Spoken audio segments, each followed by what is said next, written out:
Hello and welcome. Today, we are going to dive into something that's really at the core of incredible teaching. We're talking about how to build a lesson plan that doesn't just work, but actually connects with every single student you have. Let's jump right in. So, this is the million-dollar question, isn't it? You've got a room packed with unique individuals, each with their own strengths, their own challenges, their own passions. How on earth do you create one single lesson that can possibly reach all of them? I know, it can feel like a totally impossible task. But what if I told you the answer is, well, it's kind of the opposite of what you'd expect? The secret to designing a lesson for everyone is to actually start by designing for just one student. I know, it sounds a little strange, but stick with me, because this one shift in thinking can change everything about how you plan. And that leads us right into our first and honestly most crucial principle. You've got to start with the student. Not the curriculum, not the textbook. You start with the actual person sitting in your classroom. You know, what this really means is that we have to throw all our assumptions right out the window. We just can't guess what a student needs. Truly effective, really powerful lesson planning always begins with a real, solid assessment of that student's skills and challenges. So, what do you get from this assessment? Well, it's not just a list of what's wrong.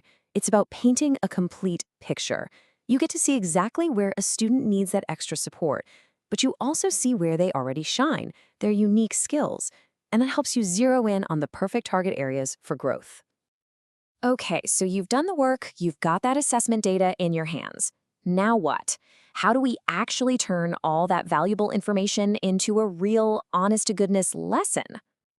This is your roadmap. It's the core process. You see how we move from that broad assessment of skills to identifying a very specific need? But the real magic happens at step 3, targeting just one key skill. That intense focus is what makes the plan so powerful. And then, of course, you connect that skill back to your academic standards, so the lesson is both super targeted and totally rigorous. All right, with our target skill locked in, we move to the next step. And this one is all about thinking ahead, about being a proactive problem solver. We need to figure out what the potential learning barriers are before they ever have a chance to pop up. So, what in the world is a UDL barrier? Just think of it like a roadblock in your lesson. It could be anything. The textbook you're using, the kind of activity you planned, even the way you explain things. If any part of your lesson could get in the way of a student's learning because of their own specific challenges, well, that's a barrier. And this quote just hits the nail on the head. Dr. Pineda Zapata says, "This is why it is so important to know your students." That assessment you did at the beginning, it wasn't just busy work. It's your secret weapon for predicting and then completely dismantling these barriers. Spotting the barriers is one thing, but now we need solutions. This can all feel a little abstract, so let's make it super concrete and walk through a case study together. Okay, so let's meet Johnny. Based on his assessment, his teacher figured out that he really needs to work on his problem-solving skills.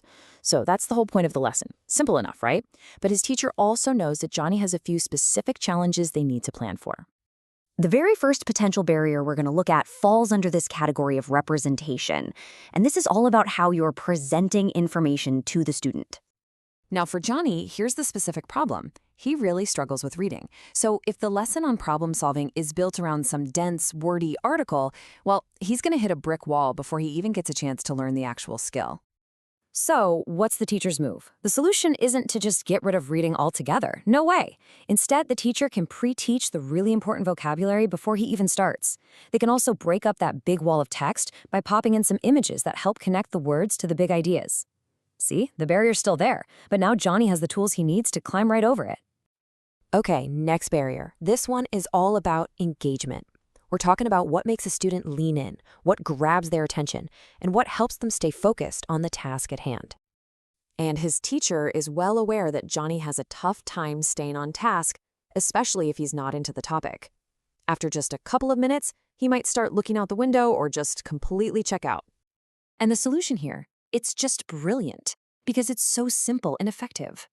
The teacher knows Johnny absolutely loves Legos. So they go out and find an article about problem solving that's all about Legos. By tapping into something Johnny is already passionate about, the teacher is basically building a bridge directly to his engagement. And that brings us to our third and final type of barrier, action and expression. This is all about how we ask our students to show us what they've learned.